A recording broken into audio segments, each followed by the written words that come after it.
Over the past few months, we've been deluged with polls, but with just over 2 weeks left to election days, we don't need polls to tell us what we already know, which is that this is going to be a close election. What matters now is the ground game and turnout. And what we're seeing is astronomical early voting in Georgia, North Carolina, and elsewhere, with more states coming online like Florida, Michigan, and Nevada. Roughly 14 million Americans have already voted, with more Democrats showing up than Republicans, and more women than men have taken advantage of early voting. So what does it all actually mean? Well, joining us now to answer that question is Simon Rosenberg, political strategist and author of the Hopium Chronicles on Substack, and Tom Bonier, political strategist and senior advisor for Target Smart, the guy with the data. Let me start with you, Tom. We know now that according to USA Suffolk poll, Harris leads Trump among early voters, 63-34 of those who already voted Monday. Trump leads 52-35 among those who say they plan to vote on Election Day. The number of duly registered voters, 49%. Of the 17.82 million are Democrats, 34% are Republicans, 17% unaffiliated. One last one in the crucial ground state of Michigan, the share of early voters who are black is actually 2.6 percentage points higher than it was in 2020, according to you guys at Target Smart Data. What do we actually know about how this early vote is looking? Well, we know something a little bit surprising, honestly, at this moment, and that the expectation going into the early vote was we would see more Democrats who voted early 4 years ago because of the pandemic would be pivoting back to Election Day. And meanwhile, Republicans were going to do the opposite. Donald Trump told them 4 years ago that voting by mail or voting early was fraudulent.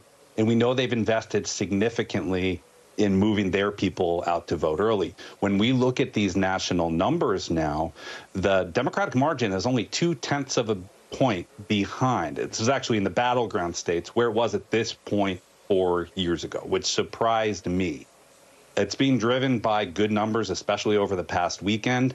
But the blue wall states, you mentioned Michigan, seeing those big turnout numbers. You were talking about Detroit a minute ago. Detroit is coming out very big, especially older black women with just really high turnout numbers. Wisconsin, the same story. Pennsylvania, Republicans have increased their vote share a bit, but 40% of the Republican male voters so far voted on Election Day 4 years ago. So we're seeing them just sort of pivoting. It's not really a sign of intensity, but just sort of switching the vote mode. And that's the thing is people don't know, like, how much are you cannibalizing your Election Day vote if you have early voters and absentee voters. And Simon, I think that's part of it, right? Is everybody sort of doing their own math in their head about how much of this is just cannibalizing Election Day votes. But there's also, like, people are getting freaked out by individual state things. So John Ralston, who we all rely on for Nevada numbers, he came out with this number that talked about the firewall, the Democratic firewall is below what its average normally would be in Clark County, which is the critical county in Arizona. What are you seeing in Nevada that tells you anything about what it's looking like on Election Day? Yeah, and just first to reiterate something Tom said, I think the 3 states of the 8 battlegrounds, if you include Nebraska too, where we're doing really, really well, and we should be encouraged, are Michigan, Wisconsin, and in Nebraska. We're sort of overperforming even sort of the standard of what we're seeing in the other states, which should give us a lot of optimism about what we're going to be able to do in the blue wall states in particular.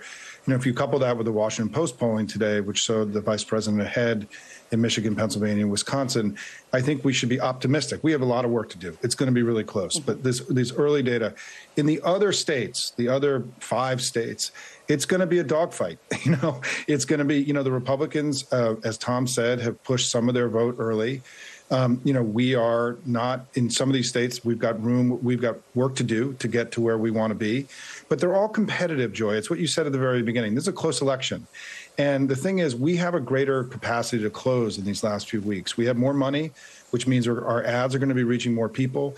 We have a far superior ground operation to them. So in every way imaginable, when I look at this data right now, even in Nevada, right, which is still very early, let's see what happens, right? I would much rather be us than them 2 weeks out. Well, they don't have a ground game, Tom. I mean, Tom, that's the other piece of it, is that the ground game being funded by Elon Musk has been found to be largely fraudulent. It isn't even real. So they're not really invested in a ground game. It's all been outsourced to Elon Musk and other people. But that aside, one of the things that is very clear is that women are outvoting men, that this is a woman-driven election. Does that tell us anything? Because when it comes to white women, they're mostly registered Republicans. So when I see numbers of Republicans out there, I'm not sure how many of those Republicans are white Republican women who aren't necessarily voting for Trump. Well, what's amazing to me with some of these numbers is, especially the younger voters. We've been talking about this for over 2 years now, and how the electorate and elections changed since Dobbs. There is no evidence that that has let up one bit. And so when we look at younger voters in the early vote, and again, we know most younger voters are going to come out on election day, and that's what campaigns are built for. But when you look at those who have come out, the gender gaps are bigger than they were 2 and 4 years ago. So again, a good early sign, still lots of work ahead of us.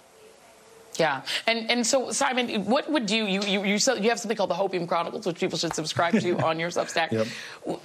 What is the thing that people should understand that will allow them to take a deep breath and calm down a bit? Well, the polling, first of all, has been very steady since the debate. Kamala Harris has been up 2, 3, 4 points in national polling.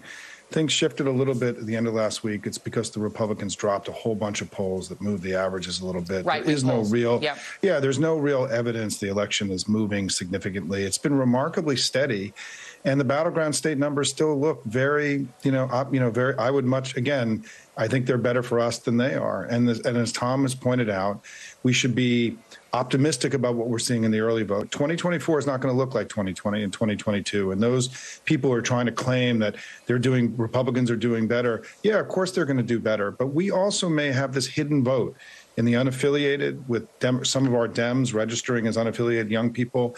And also your point that I think is this big unknown is how many of those Republicans are voting for us. So bottom line is 2 weeks out, I'd much rather be us than them. All right, everybody, deep 479 breathing, everyone. Simon Rosenberg. And my 479 breathing is just bringing you guys on the show. So thank you very much, Simon Rosenberg and Tom Bonier.